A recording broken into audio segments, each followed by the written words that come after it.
napakagandang promise, the Lord will keep us. If He will not keep us, we would all be undone. If keeping us is left to ourselves, we would all be lost. And we thank and praise the Lord for that promise. Good morning po sa lahat, and it's good to be back and preach to you once again the Word of God. Thank you all for praying for my preaching sa conference doon sa Baguio and sa church anniversary nila Pastor Jezreel. Thank you din sa pag-pray ninyo sa kay Pas Arben sa pag-preach niya dito last week.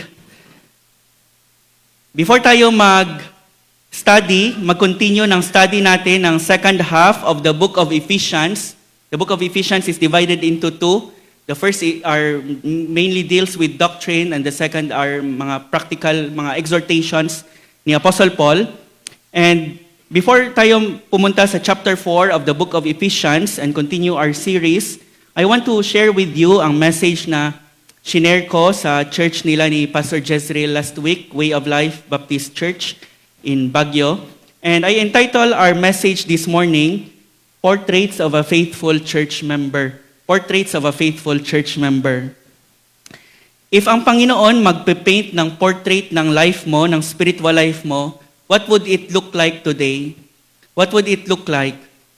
The good news is that God is still working in me, in you. God is still working among each member of His church. And the important thing is, kung ano man ang portrait ng life natin ngayon, the important thing is, as church members, as members of His church, His body, we submit to the Master's paintbrush, we submit to the Master's brush strokes, allowing Him to shape us into the image of Christ. I believe maraming mga passages which speak about what a faithful church member should look like. And for me, Hebrews 13 is one of them. Hebrews 13. Sa Hebrews 13, ang writer ay nagbigay ng mga practical things sa church na sinusulatan niya. We do not know kung anong church ito, so it can be Gospel Community Bible Church. But what we know is that it is a church composed mainly of Hebrew believers. Wala ding may nakakaalam kung sino ang sumulat ng Book of Hebrews. Ang iba nagsabi na si Apostle Paul, ang iba si Luke, ang iba ang church father na si Clement, ang iba nagsasabi na si Barnabas. Pero ako, pareho kami ni Martin Luther, sabi niya, pareho kami ng guest, sabi niya, it might be Apollos. Acts chapter 18 says, Apollos was a Jew, an eloquent man, competent in the scriptures, and so, he's a good candidate, a Jew writing to Hebrew believers, and as eloquent man as the writer of the book of Hebrews. But he's a good candidate, but that's only our guess. No one really knows who the writer of the book of Hebrews is. At sa lahat ng 27 books of the New Testament, ang book of Hebrews lang ang only book na hindi kilala ang writer. And sabi last time ni Pas Arben sa akin, ito ang amazing daw sa book of Hebrews para sa kanya. Kasi kahit na hindi kilala ang author ng Hebrews, yet it was included in the canon of scriptures as part of the 27 inspired books of the New Testament, kahit na siya lang ang hindi kilala ang author. And so as part of the scriptures, we can say it doesn't matter who wrote the book of Hebrews kasi alam natin that ultimately, it is the Holy Spirit who wrote this very book. The writer was inspired, and he wrote as he was inspired by the Holy Spirit, and he wrote exactly what the Holy Spirit wants written. And so let's now turn to our passage, and I would like to invite everyone to please stand as we read our passage this morning, once again to give reverence to the author of the scriptures, our God Himself. Hebrews chapter 13. Ang book of Hebrews nasa mga last na part ng New Testament, Hebrews chapter 13. After siya ng mga epistles ni Apostle Paul, the book of Hebrews. Let brotherly love continue. Do not neglect to show hospitality to strangers, for thereby some have entertained angels unawares. Remember those who are in prison as though in prison with them, and those who are mistreated, since you also are in the body. Let marriage be held in honor among all, and let the marriage bed be undefiled, for God will judge the sexually immoral and adulterous. Keep your life free from the love of money, and be content with what you have, for he has said, I will never leave you nor forsake you. So we can confidently say, the Lord is my helper, I will not fear, what can man do to me?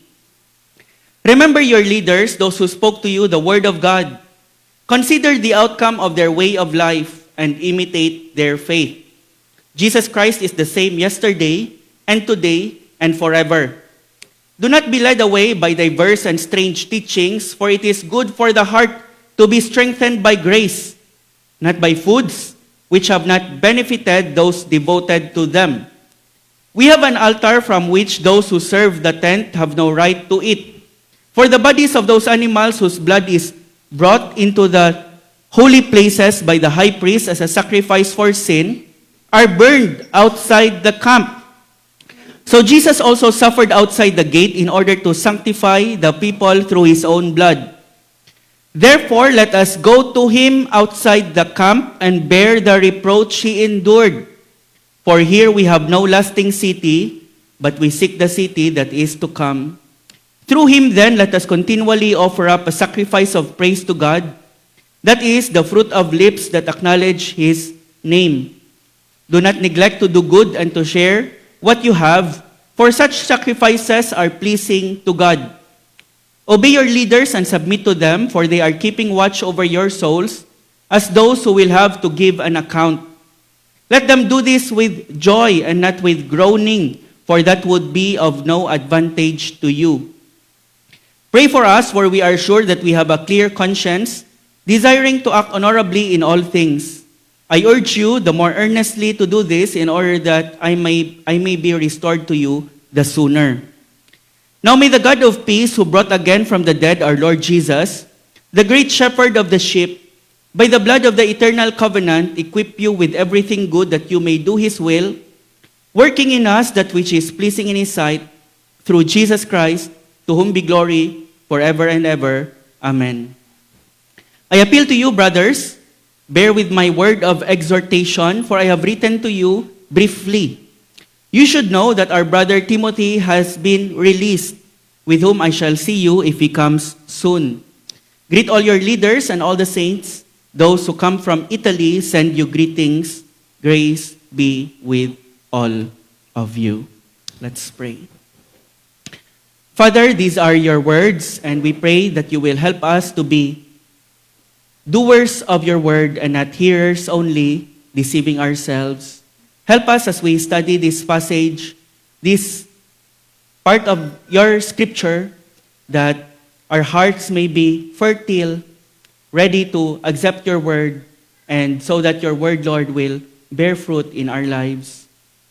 We pray as we open your word, open our hearts, Lord, to accept your word in our lives. In your name, Lord Jesus, we pray. Amen.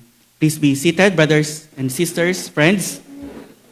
Makikita natin sa passage na ito ang isang portrait, several portraits of a faithful church member. It is important that you belong to a church as a covenant member, and at the same time, it is important that you are faithful.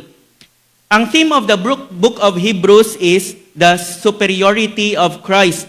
If we can condense the book of Hebrews into just few words, it is the superiority of Christ. Jesus Christ is superior to everything and everyone.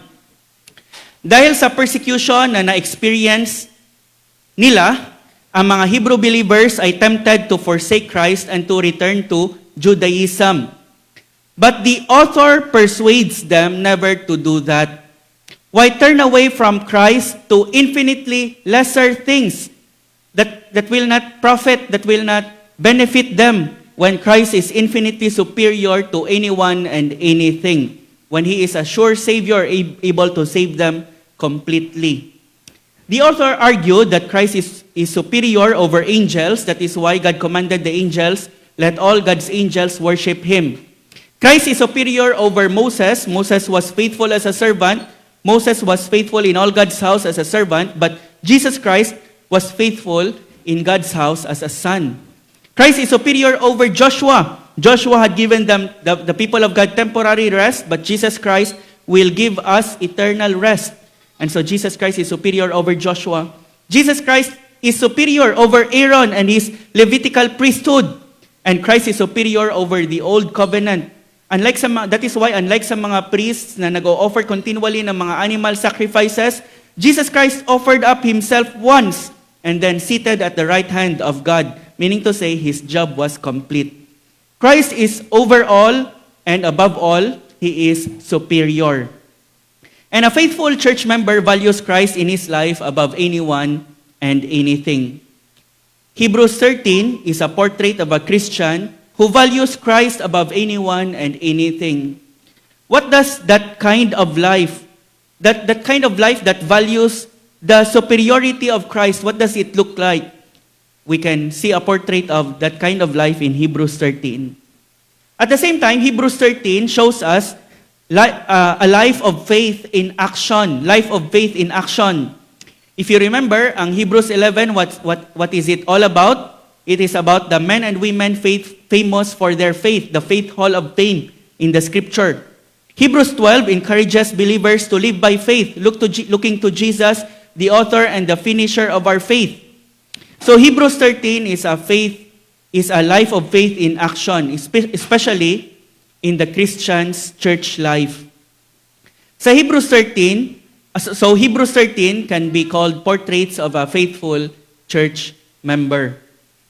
And I have listed 10 from our passage this morning, 10 portraits of a faithful church member.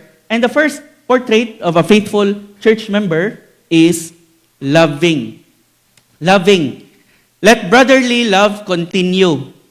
Love of the brethren is one word in Greek. Do you know what that word is? It's Philadelphia. Philadelphia. It is composed of two root words, philo, which means love or tender affection, and adelphos, which means brothers, or literally from the same womb. So it can include sisters from the same womb. So love and adelphos, love of the brothers. That is why this Greek word Philadelphia is often translated brotherly love. Let brotherly love continue. Who are your brothers and sisters? Other believers, other Christians are your brothers and sisters. All those whom God has adopted as His own children into His family, just like you and me, are your brothers and sisters. The writer says, love them, continue to love them. A faithful church member is someone who is faithful in loving others, including unbelievers, but especially believers. Your brothers and sisters, keep loving them. A faithful church member has received so much love from his Lord, and he or she wants to share it with others, especially mga members of his own spiritual family. Since love is a fruit of the Holy Spirit that indwells every believer, makakasabi tayo that among the marks of a true believer, among the marks of a true Christian, is love for God and love for others. Sabi ni Pastor John MacArthur, he said, a sure proof of salvation is found in our own hearts. It is our love for each other. If we wonder about our salvation, we can ask, do I have a great concern for the welfare of the Christians I know? Do I enjoy their fellowship?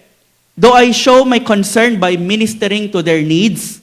If the answer is yes, we have no better evidence that we are a child of God because we love His other children, our brothers and sisters in Christ. Ang ganda ng sabi ni Pastor John MacArthur.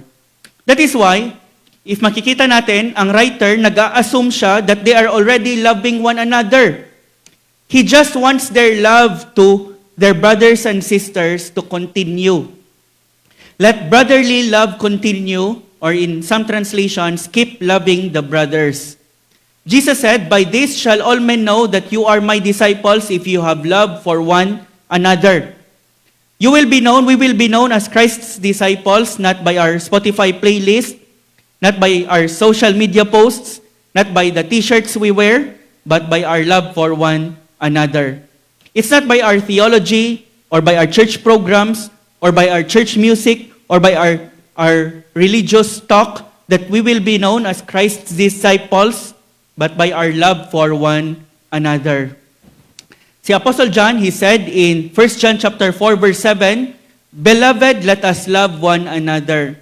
1 John 3:11, "For this is the message that you have heard from the beginning, that we should love one another." 1 John 4:11, "My beloved, if God so loved us, we ought also to love one another." Si Apostle John, sabi nila, he lived in Ephesus until extreme old age. Later in life, binubuhat na lang siya ng kanyang mga disciples sa mga gospel meetings, sa mga church gatherings, kasi hindi na siya makalakad and he could only speak few words.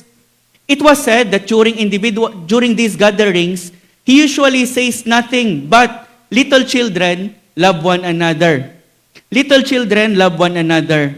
The disciples finally said, "Teacher, why do you always say this?" And sabi niya in a reply worthy of the Apostle John, the Apostle of Love, "Because it is the Lord's commandment, and if it alone is kept, it is sufficient." Because it is the Lord's commandment, and if it alone is kept, it is sufficient. We know that the commands of God can be summarized into two: loving God and loving one another. How is your love for one another, for others? Love is practical. That is why sa Bible, we are called to several one anotherings. As I have often mentioned, ang word na one anothering, ang word na one another in Greek is one word, allelon, which means one another. And this phrase, one another, occurs more than 100 times in the New Testament. Serve one another, bear one another's burdens, be kind to one another, be devoted to one another, pray for one another, honor one another, encourage one another, admonish one another, forgive one another. It is not enough for a believer, for a church member to simply attend church if he is not performing these one anotherings that the Lord has commanded. Actually, marami pa, as I have mentioned, more than 100 times this word occurred in the Bible. We are called to these one anotherings as an expression of our love. Love of the brothers must be seen in tangible ways. And isa sa mga marks of a faithful church member is love for one another. I praise God that the saints of GCBC are already loving one another. The command is, keep doing it. Excel in it. Do more and more. God knows I need much to improve in this area. But I praise the Lord for your love for one another. I want to say to you what Paul said to the Thessalonians. Sabi ni Apostle Paul, "Now concerning brotherly love, you have no need for anyone to write to you. For you yourselves have been taught by God to love one another. For that indeed is what you are doing to all the brothers. But we urge you, brothers, to do this more and more." Do this more and more. And so my appeal to you, saints of GCBC, is to do this more and more. Gospel community, continue to love your brothers and sisters in the Lord. After giving a command to love one another, after giving a command to love the brothers, Paul, the writer, gave a list of these brothers and sisters whom to love. And the first are the strangers. Do not neglect to show hospitality to strangers, for by so doing, some have entertained angels without knowing it. Continuation ito ng command to love the brothers and sisters, to love their brothers and sisters. In fact, ang Greek word na ginamit dito is philoxenias. Philo means love or brotherly affection, and xenias means stranger. Among the brothers and sisters we are called to love our strangers. May mga believers din may mga believers na dahil sa persecution, pinalaya sila sa kanilang mga bahay ng kanilang mga magulang. And they go to a church and they are strangers there, and the writer is commanding the brothers and sisters to accept them, open your homes to them. May mga believers, may mga poor saints who cannot afford to stay in these poor saints at times cannot afford to stay in an inn. And ang mga inns during that time are notorious for being a place of immorality. At the same time, may mga itinerant preachers din na nagta-travel from place to place and they need a place to stay. During this time, when the letter was written, wala pang mga Airbnb, so Christians are to welcome them. Brotherly love means love for all our brothers and sisters in the Lord Jesus Christ. Hindi lang ang mga kilala natin at mga kaibigan natin. Do not neglect to show hospitality to strangers. At ang incentive kung bakit tayo mag-welcome ng mga strangers is that ang iba, in welcoming strangers into their homes, have unwittingly entertained angels. Hindi nila alam na angels pala ang mga winelcome nila. Among these were probably, the writer believes, familiar ang kanyang mga readers, because in the Old Testament, among the people who have welcomed angels without knowing it were Abraham and Lot, and ang father ni Samson na si Manoah together with his wife.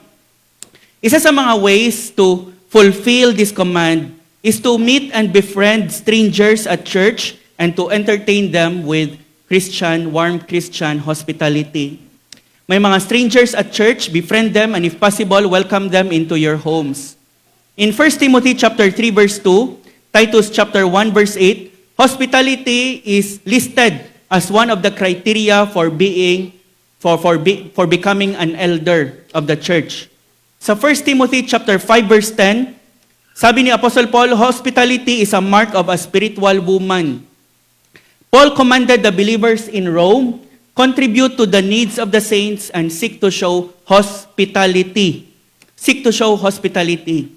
Sabi ng isang writer, hospitality should be a mark of all Christians, a basic characteristic, not an incidental or optional practice. When I first became a Christian, nabanggit ko na ito many times sa iba, nag-attend ako ng isang church malapit lang sa amin when I was saved in college. Nag-attend ako ng church na malapit lang sa amin. It was the first and last time I entered that church because nobody welcomed me. I was a stranger when I came, I was a stranger when I left. And by God's grace, nakahanap ako ng isang church na malayo pa sa amin, mga 2 to 3 rides. Pero when I attended the church, people welcomed me and I felt the love of Christ. I hope that will not happen, what happened to me will not happen sa gospel community. We should welcome strangers and show them hospitality. Sabi ni Jesus at the end of times, when He will separate the sheep and the goats, He will say, isa sa mga sasabihin niya sa mga sheep, sasabihin niya, I was hungry and you gave me food. I was thirsty and you gave me drink. I was a stranger and you took me in. I was a stranger and you took me in. And ang mga sheep, they were baffled and they asked, Lord, kailan ka naging stranger at winelcome ka namin sa bahay namin? And Jesus would say to them, He said, by welcoming the least of these my brothers, you have welcomed me. In welcoming strangers, hindi pa sure na may ma-welcome ka talaga na angel. Sa buong buhay ko, isa pa lang ang angel na nakilala ko. Andyan siya sa... si Rhea. And so, hindi pa sure na may ma-welcome talaga kayo na angel. Pero, sure ako, if you welcome a brother or a sister who is a stranger, you welcome the Lord Jesus Christ Himself. And that is infinitely better than welcoming a stranger. And so open your homes to brothers and sisters, even those whom you have not known before. At the end of time, what a joy it is to hear Jesus say, I was a stranger and you welcomed me. And so, gospel community, open your homes to your brothers and sisters, even those whom you have not known before. Second sa list of the brothers and sisters we are called to love are those who are mistreated. A faithful church member cares for suffering brothers and sisters in the body. Verse 3, Remember the prisoners as though in prison with them, and those who are mistreated, since you yourselves also are in the body. Among the people to love are imprisoned. Among the people to love are the ones imprisoned for their faith, and those who are being mistreated because of the Lord Jesus Christ, simply because they are Christians. During sa time na ito, Christians are a persecuted minority. Some of them were imprisoned for their faith. Nakita natin, nabasa natin kanina, Timothy was just released from prison. And so, during this time, it is very dangerous to visit prisoners. Marered tag ka na Christian ka din. These believers were imprisoned and mistreated for their faith. Just by visiting them, you can end up in prison and be mistreated as well. Nevertheless, the writer tells them, visit them, be willing to pay the price of love. Love is costly, alam natin yan. It cost Jesus His love, His own life. In the same way, the writer is calling the Hebrew Christians to be willing to pay the price in showing their love for their brothers and sisters in Christ. Ngayon, wala pa namang member ng gospel community na na-imprison para sa kanilang faith. But the underlying principle is, be sensitive to the suffering of your brothers and sisters as though you are suffering with them, since you yourselves also are in the body, that is, in the body of Christ.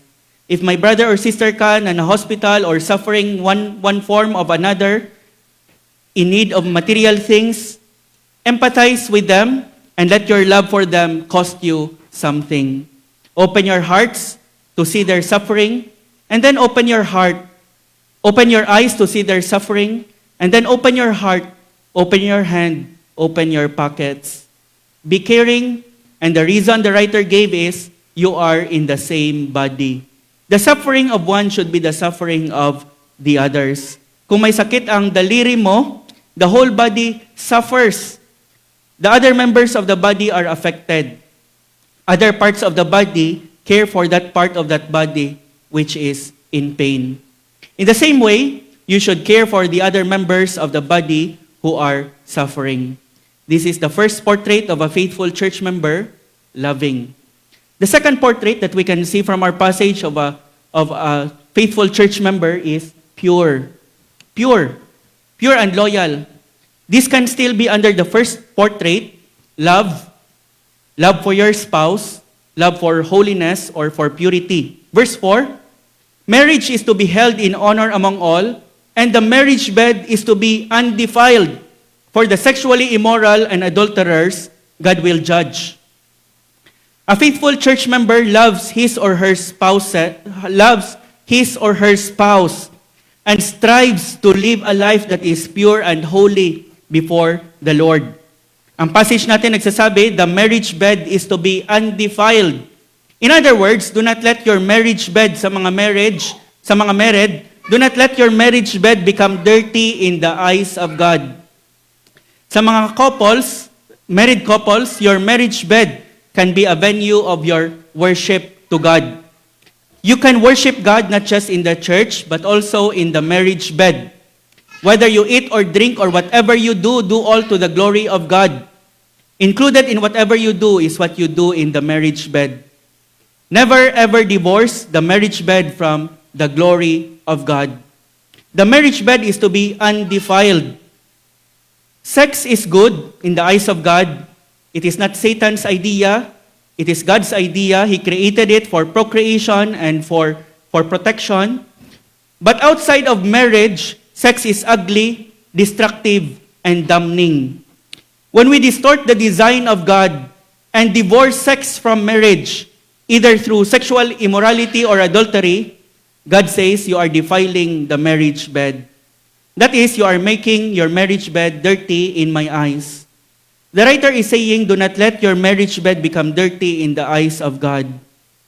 Why? Because the Bible says God will judge the sexually immoral and adulterous. Sa mga married members ng gospel community, resolved by God's grace to let your marriage bed be one of the purest, cleanest thing in the world. Guard your marriage bed with all vigilance so that it will become clean and pure in the sight of a holy, holy, holy God. To the singles, guard yourselves from sexual sin. God will judge the sexually immoral and adulterous. In some versions, God will judge the adulterers, those who are married but commit sex outside of that marriage, and fornicators. Fornicators are single men and women who engage in sex outside of marriage. God will judge the adulterers and the fornicators or the sexually immoral. Actually, ang word na sexually immoral dito, in Greek, it is pornos, from where we get the word pornography. No Christian deliberately jumps into sexual sin. It starts with the eyes and in the mind. It starts with what you watch and what you think about. In these days, when sexual sins are paraded as entertainment sa mga movies and sa internet, we need to guard our eyes, our minds, and our hearts. It is not just enough that we do not commit sexual immorality because Jesus Christ said, physically, because Jesus Christ said, if any man looks at a woman with lust in his eyes, he has already committed adultery with her in his heart. And so guard your eyes, your mind, your heart. GIGO, garbage in, garbage out. If we let garbage in, we can expect nothing but garbage as an output. Strive to keep yourselves pure. Sa mga singles, sex is a gift of God designed to be fully enjoyed in marriage. God does not want you to open the wrappings before the time. If you have already sinned in this area, God is infinitely gracious. Sabi ng isang song, there is nothing broken that you cannot repair. God can repair you, and in your brokenness, make you whole again. Come to Jesus. His blood can wash you clean. His love can make you whole again. A faithful church member strives for purity in the church by living a life that is pure and holy before the Lord. Portrait number 3 of a faithful church member is contented. Contented. Make sure, pasensya, hindi part ng verse yan. Make sure that you are free from the love of money, being content with what you have. Being content with what you have. We are to love strangers. We are to love those in prison, those mistreated. We are to love our spouses, but we are also told what not to love, and that is money. Keep your lives free from the love of money. And be content with what you have. Do not love money. Money is neutral so long as it doesn't get into our hearts. The moment it gets into a person's heart, it becomes destructive. Paul said, because of the love of money, some have pierced themselves with many sorrows. Some have pierced themselves with many sorrows just for loving money. Use money, but do not let money use you, because the love of money is destructive. My story ng mag-asawang church members who so loved money and they ended up dead at the apostles' feet. You can read their story sa Acts chapter 5. Be content with what you have because it is deadly to love money.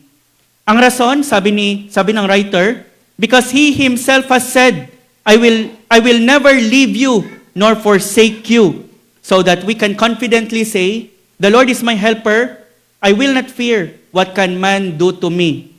Isa sa mga rason why we are tempted to accumulate is baka walang tutulong sa akin sa time na mangangailangan ako. I will be there for you, sabi ng Panginoon. I will be there for you. In times of sickness, in your hospital bed, I will be there for you. Kung walang lalabas sa ATM, I will be there for you. In times of job loss, I will be there for you. I will never leave you nor forsake you. What an incentive that is not to love money.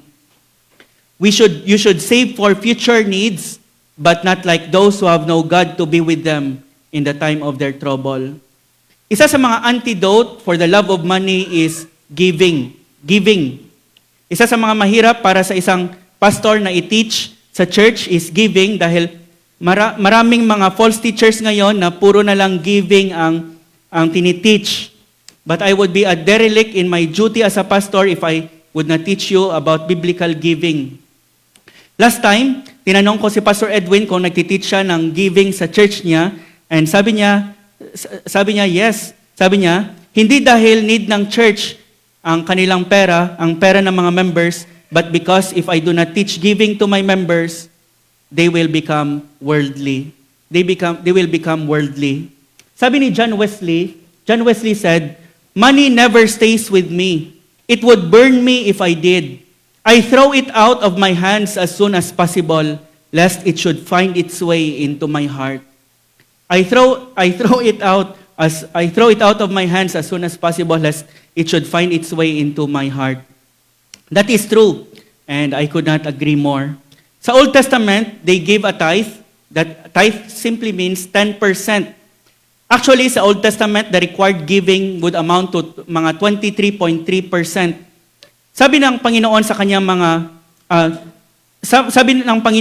mga people sa Malakay, "You are robbing me by not giving your tithe."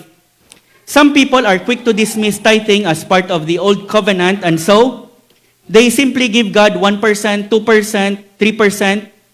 It is said na ang average American Christian, I don't know sa Filipino Christian, the average giving is 2.5%.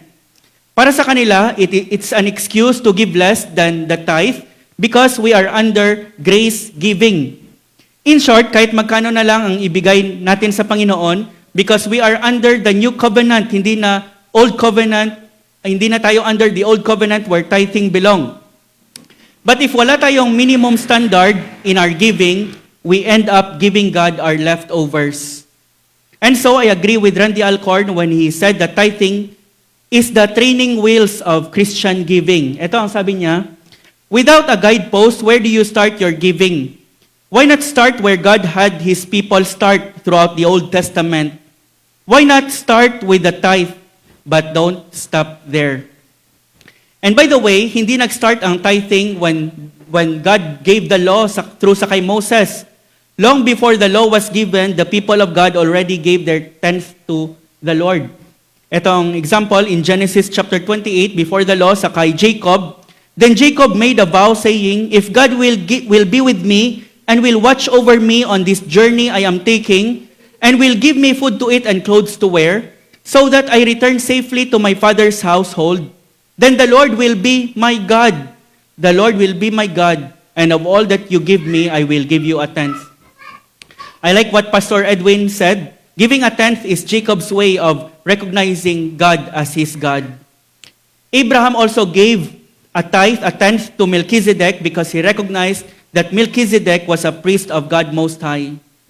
Commenting on Malachi chapter 3, where God said to His people, "You are robbing me," sabi ni Randy Alcorn, "I'm convinced that we can rob God today, and the truth is many Christians are doing exactly that."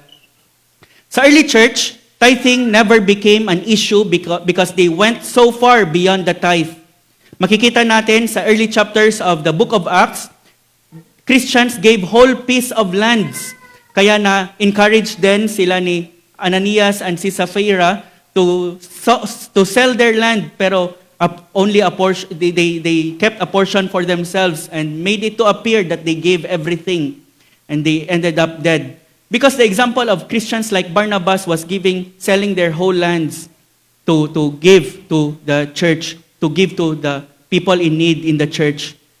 Ang mga members, ang mga brethren sa Macedonia, 2 Corinthians chapter 8 verses 1 to 3, "We want you to know, brothers, about the grace of God that has been given among the churches of Macedonia." This is what grace giving truly looks like. For in a severe test of affliction, their abundance of joy and their extreme poverty have overflowed in a wealth of generosity on their part. For they gave according to their means, as I can testify, and beyond their means of their own accord. Sila ang nagpupumilit kay Apostle Paul na magbigay. They were contented with what they have and not allow themselves to be enslaved by money. This is what true grace giving looks like. Nasabi ko na last time na when I became a believer in Christ, when I became a Christian, the Lord had placed it in my heart and in Rhea's heart, my wife's heart, to follow this practice, give the tenth as a minimum.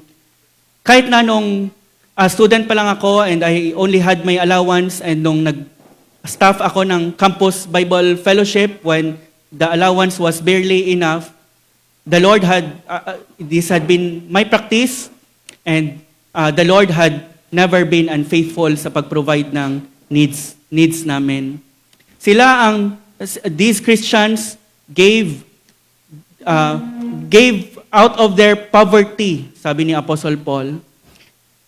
Isa sa mga mark ng faithful church member is contentment in the Lord Jesus Christ and faithful giving.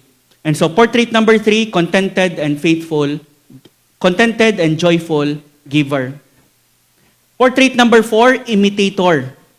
Imitator of what is good. Verse 7, remember your leaders who spoke the word of God to you, and considering the result of their conduct, imitate their faith. Imitate their faith. Isa sa mga characteristics of a mature church member is knowing who to imitate. Probably, ang writer is referring to their past leaders who had already died. That is why he is using the past tense, those who spoke to you the word of God. Probably, some of them were martyred because of their faith. Remember the outcome of their way of life. These leaders were not perfect, but they lived a consistent kind of life until they were taken away. Consistency. This is among the rare qualities that Christians possess nowadays. Consistency. Until they died, they remained faithful to the Lord, and we are to imitate them. Maraming mga Christian leaders who start well but did not end up well. Sabi ng writers, your leaders who ended up well, consider the outcome of their way of life and imitate their faith. Do not imitate their lives because you may be called to live differently, but imitate their faith. Isa sa mga ways by which we can do this is by reading. Of course, we think of the people who have shared to us the gospel, who have nurtured us in the faith, and probably some of them are already dead. Pero, isa sa mga ways in which we can fulfill this command is by reading good biographies of Christian saints who were consistent in living the Christian life until they were taken away by the Lord. Read the lives of John Patton, of Hudson Taylor, of Mary Slessor, of Anne Hasseltine, Adoniram Judson, of Gladys Aylward, of George Mueller, and other saints who have finished their course well. And among those whose life is consistent and we should really imitate is the Lord Jesus Christ. That is why, after this verse, sabi ng writer, Jesus is the same yesterday, today, and forever. In chapter 12, we are called to fix our eyes on Him and only in Him. Imitator. Portrait of a faithful Christian, number 5. Portrait number 5 is sound, biblically sound. Verse 9, do not be carried away by varied and strange teachings, for it is good for the heart to be strengthened by grace, not by foods, through which those who were so occupied were not benefited. It is not only the job of a pastor to protect sound doctrine in the church. In fact, when the church of Galatia started to commit doctrinal error, hindi ang mga elders or pastors ang pinagalitan ni Apostle Paul, ang ni-reprimand ni Apostle Paul, but the members of the church. A faithful Christian studies the Bible so much that he or she becomes less and less susceptible to error, and he or she can smell error kilometers away. Do not be carried away by varied and strange teachings. For the Hebrew believers, this means being drawn back to Old Testament forms that Christ's coming had already replaced. The only way to get this place of growth and maturity is by constant, steady study of the Scriptures. Maraming mga church members ang hindi pa in many churches, maraming mga church members ang hindi pa nakabasa ng kanilang mga Bibles from Genesis to Revelation. We should read our Bibles from Genesis to Revelations over and over again, several times in our lifetime. Si George Mueller, that great man of prayer and faith, has read his Bible about more than 200 times. They say half on his knees. No wonder he is full of faith and he is full of faith in prayer. Faith comes by hearing and hearing by the word of God. Walang shortage ngayon sa mga various and strange doctrines in the church. To avoid being carried away by false teaching, hold firmly to the centrality of Jesus Christ and His sacrificial death. His grace. It is good for the heart to be strengthened by grace. If a teaching does not exalt Jesus as supreme, it is a strange teaching, it is a bad teaching. If a teaching adds works to Christ, it is a false teaching. If a teaching adds baptism to Christ, it is a false teaching. If a teaching adds anything to Christ, it is a false teaching. Again, ang Puritan na si Richard Sibbes, he said, it is a destructive addition to add anything to Christ. It is a destructive addition to add anything to Christ. The Prince of Preachers, Charles Spurgeon, said, if you find in any book teaching which makes you think less of Christ than you did before, burn the book. It will do you no good, and it may do you a great deal of mischief. And so, portrait number 5 is sound biblically. It is good for the heart to be strengthened by grace. Portrait number 6 is courageous. Willing to suffer for Christ and for His cause. Verse 13 to 14, so let us go out to Him outside the camp, bearing His reproach. For here we do not have a lasting city, but we are seeking the one to come. See, Jesus Christ, He suffered outside the camp. In a communist country, my group of Christians who secretly gathered for worship. One night, ang mga soldiers of the Communist Party, they broke in and arrested these Christians. The commander gave an order. Sabi niya, step forward, deny Christ, and you can go free. If you do not, you will be imprisoned or worse. One by one, they stood firm. They chose chains over comfort, suffering over safety, because they would not deny Christ. Later, isa sa mga guards, naging believer, naging Christian, after seeing their faith, because he said, if these people are willing to suffer for Christ, then He must be real. He must be real. Go outside the camp. Outside the camp is not a physical place. It refers to a place of rejection, reproach, and ridicule. It is a place of crucifixion, a place where the crucified are being burned. Go out of your comfort zones. Share the gospel and share your suffering. Share in suffering for the gospel. Every Christian is to follow Jesus outside the camp, even if it means rejection, suffering, or even death. I have told you already before, si James Calvert, he went out as a missionary to the cannibals of the Fiji Islands, and ang ship captain, he tried to turn him back saying, you will lose your life and the lives of those with you if you go among such savages. And to that, Calvert replied, we already died before we came here. We already died before we came here. Jesus Christ bore reproach for us. Are we not willing to bear reproach for Him? No, ang mga disciples, they were badly beaten. They went away rejoicing because they were counted worthy to suffer shame for the name. And the motivation to go outside the camp and bear Jesus' reproach is, here we do not have a lasting city, but we are seeking a city that is to come. This is not our city.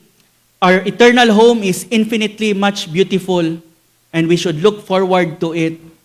And as you look forward to your heavenly eternal city, go outside the camp and bear His reproach. Participate in suffering for Him and for the gospel. Sabi ni Apostle Paul kay Timothy, take your share of suffering for the gospel. Take your share of suffering for the gospel. May mga church members, even in many churches, they are contented simply to attend church on Sundays and never even have shared the gospel to a single person. Go outside the camp and bear his reproach, for here we do not have an enduring city. Portrait number 7 is praiseful or full of praise. Verse 15, through him then, let us continually offer up a sacrifice of praise to God, that is, the fruit of lips that confess his name. Ang writer, he challenged them to openly profess Jesus' name. They were perhaps fearful of the consequences of publicly affirming the Lord Jesus Christ. Para sa writer, do not just praise God in your heart, praise Him with your lips, the fruit of lips that confess His name. Ano ang sabi ng psalmist? I will bless the Lord at all times. His praise shall continually, not just in my heart, in my mind, but in my mouth. His praise shall continually be in my mouth. Si John Piper, sa book niya na Finally Alive, he told the story of one girl growing up with godly parents, pero she turned away from the faith of her parents early in life. One time, sabi ng babae na ito, lumakad sila sa beach ng mga barkada niya at may mga nakasalubong silang mga poging lalaki. Habang nagkakasalubong sila, magpapa-impress pa sana siya nang narinig niya ang isang lalaki who said out of nowhere, praise Jesus. Praise Jesus. In their conversations among men, he said, praise Jesus. And narinig ito ng babae and she said, God took those words of praise to convict her and to enable her to believe in the God of her parents. Now, ang lalaking nagsabi na praise Jesus, he might not have an idea na may na-save pala sa sinabi niyang yon until probably he goes to heaven, he arrives in heaven. But he did not know with that two words of praise to God, ginamit ng Panginoon to save a person. Imagine what your life will look like if you are always full of praise for Christ. Full of praise. Portrait number 8, doing good. Doing good. And do not neglect doing good and sharing, for with such sacrifices, God is pleased. Sa James chapter 2, verse 17, ni-remind tayo ni James that faith without works is dead. Isa sa mga criteria by which you will know if your faith is alive, if your faith is really saving faith, is that it will want to do good to others. It will want to do good to others. If you are a believer, if you are a Christian, I know something about you. Kahit na first day ka pa lang na naging Christian, you want to do good. Si Apostle Paul, nung nagpakita ang Panginoon sa kanya on his way to Damascus, sabi niya kaagad sa Panginoon, Lord, what would you have me to do? What would you have me to do? You already have that desire to do something for the Lord, to do something for others. A faithful believer actively looks for ways to do good and to serve. Galatians chapter 6 verse 10, while we have opportunity, let us do good to all men, especially to those who are of the household of faith. As we have opportunity, meaning to say we should always be on the lookout for opportunities to do good to others, especially to those who belong to the household of faith. Doing good and sharing. Sa early church, believers shared what they had so that no one was in need. A mature church member does not just attend church, he is on the lookout for doing good and sharing. The writer is saying, do not go back to the Old Testament sacrifices. Do not go back to the Old Testament sacrifices. Doing good and sharing are sacrifices that God is already pleased. For with such sacrifices, God is already pleased. Hindi tayo pumupunta dito every Sunday sa church at nagdadala ng mga animal sacrifices. Praise God na hindi na. Ang dinadala natin is a heart that wants to do good to others. The sacrifice, our bodies as living sacrifice. That praise to God, Lord, help me open my eyes to see opportunities to do good to my brothers and sisters today. Sabi ng Bible, that is enough sacrifice that you can bring to the Lord. God is already well pleased with that sacrifice. With that sacrifice, God is well pleased. And so we should never just come to church and then go home after church, but with a mindset, with a heart, how can I do good to my brother or sister today? With just one smile or greeting or handshake or kamusta, do good be on the lookout for doing good. Portrait number 9 is submissive. Verse 17, obey your leaders and submit to them, for they keep watch over your souls as those who will have to give an account, so that they will do this with joy and not with groaning, for this would be unprofitable for you. Submissiveness to leaders is a mark of a faithful Christian. If the Hebrew believers had been more confident in their leaders and had been more submissive to them, they would not have gone so far as considering going back to Judaism and abandoning Christianity. Marami sa atin came from Baptist backgrounds na congregational ang church government at ang bawat isang member ay may equal vote. And so some people from some Christians, professing Christians, think that they are subject to no one in the church. That is why in many churches today, the congregation rules the leaders. May mga churches in which ang mga pastors ay subject sa mga deacons or board of directors na hindi naman makikita sa church. That is in rebellion to God's command. May mga authorities na inordain ang Panginoon sa government, sa church, sa bahay, sa churches. God has ordained that elders or pastors, shepherds, they are sometimes called overseers or bishops, have a level of authority over members. These terms are interchangeable in the Bible.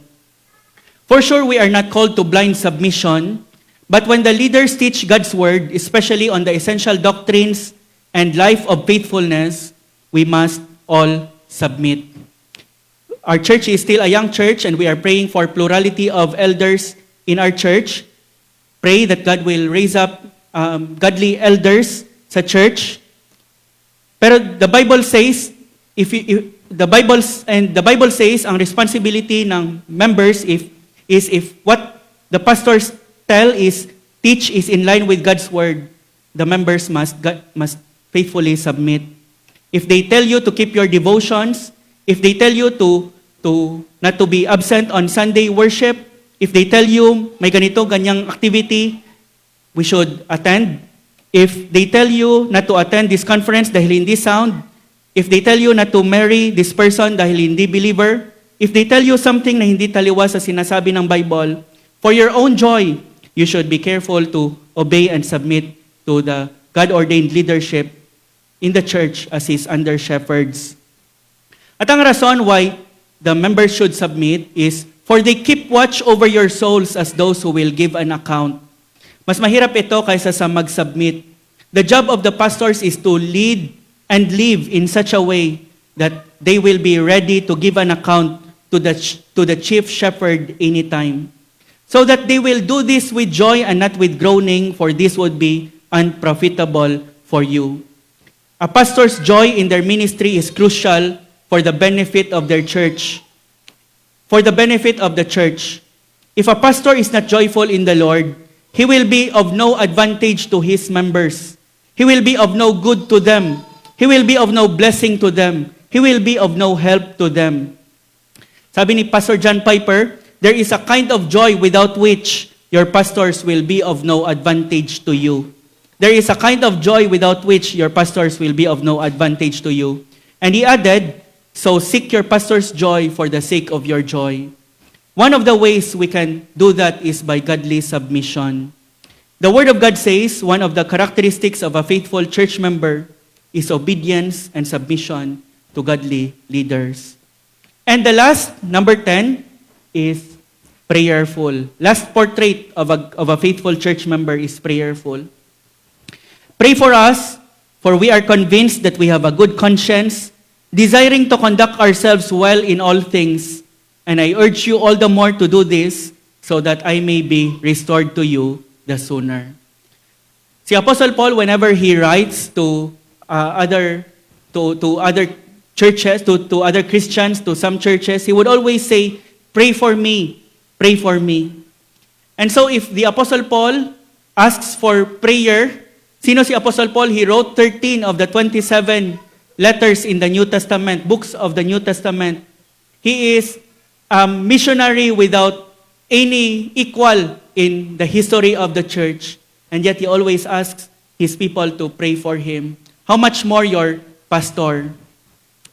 Who among you are praying consistently for your pastor, for his preaching, for his life, for his faithfulness in the Lord? May it be that you would kneel so that your pastor can stand. Sa isa sa mga visits ni Charles Spurgeon sa Amerika, may isang minister na nagsabi sa kanya, I have long wished to see you, Mr. Spurgeon, and to put one or two simple questions to you. In our country, where there are many opinions as to the secret of your great influence, would you be good enough to give me your own point of view? After a moment's pause, Spurgeon replied, my people pray for me. That was his secret for ministry. My people pray for me. Sabi ni Charles Spurgeon sa kanyang congregation one day, sabi niya, oh, may God help me. If you cease to pray for me, let me know the day, and I must cease to preach. Let me know when you intend to cease your prayers, and I shall cry, oh my God, give me this day my tomb, and let me slumber in the dust. Sabi ni Charles Spurgeon sa kanyang congregation, sabihin niyo sa akin ang day kung saan kayo magsa-stop, mag-pray sa akin. Sasabihin ko sa Panginoon, Panginoon, ilibing niyo na lang po ako. Who is Spurgeon? He is the Prince of Preachers. He is estimated to have preached around 10 million in his lifetime. He is gifted with a photographic memory. He could remember not just what he read, but also where he has read it, what book and what page. He was known sa kanyang extraordinary ability to recall scripture, illustrations, and theological insights spontaneously. In one of his lectures sa kanyang mga students, sabi niya, I think in my sermon, I have as many 8 thoughts running through my mind at the same time. I cannot help it. Sabi niya, mag-preach siya, may 8 thoughts na running, pipili lang siya ng isa. If ganyan na ang natural ability and talent ni Spurgeon at kailangan pa niya ng prayer, how much more your lowly pastors? Kneel so that your pastor may stand. Kneel so that your fellow church members can stand. Pray in private and pray in public. Attend prayer meetings. Be prayerful. Church prayer meetings, prayer night. May mga online naman if you are able. And pray so that your fellow church members can stand. 10 portraits of a faithful church member. And Apostle Paul and the writer ended with a doxology. Now may the God of peace himself, who brought again from the dead the Lord Jesus, the great shepherd of the sheep, by the blood of the eternal covenant, make you perfect in every good work, working in you that which is pleasing in His sight. Good news and bad news, lahat ng mga portraits na ito you cannot attain, you cannot do to be like the Christian that Hebrews 13 presents. That is the bad news.